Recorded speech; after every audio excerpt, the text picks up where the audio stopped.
ఆ దుర్గమ్మ తల్లి last year నా మీద మీరందరూ వేసిన నీలాపు నిందల్ని తుడిచిపెట్టింది. నాకు కొండంత ధైర్యాన్ని ఇచ్చి మళ్ళీ ఈరోజు నన్ను గుడికి వచ్చేటట్టు చేసిందండి. నేను చేయని తప్పుకి మీరందరూ చాలా బలి చేశారు. దాని నుంచి బయటపడ్డ నా వల్ల కాలేదండి. అసలు ప్రతి క్షణం దుర్గమ్మ తల్లి నేనున్నాను, నువ్వు ధైర్యంగా ముందుకెళ్ళు, నేను ఉన్నాను అని చెప్పి నన్ను బతికిచ్చింది. ఎన్ని జన్మలు ఎత్తినా ఈ కనకదుర్గమ్మ వారి ఆశీస్సులను కానీ ఆవిడిచ్చిన అండదండలు కానీ మర్చిపోలేనండి. చాలా థ్యాంక్స్. మీ అందరినీ మళ్ళీ ఇలా కలుసుకుని మాట్లాడుతున్నందుకు ఆనందంగా ఉంది. ప్లీజ్ దయచేసి మీరు ఏదన్నా న్యూస్ వేసేటప్పుడు నిజాలు తెలుసుకుని వేయండి.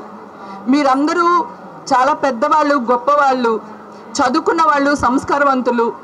ప్లీజ్ ఈరోజు గుళ్ళో ఉండి చెప్తున్నాను, నేను ఏ తప్పు చేయలేదండి. ఓకేనా?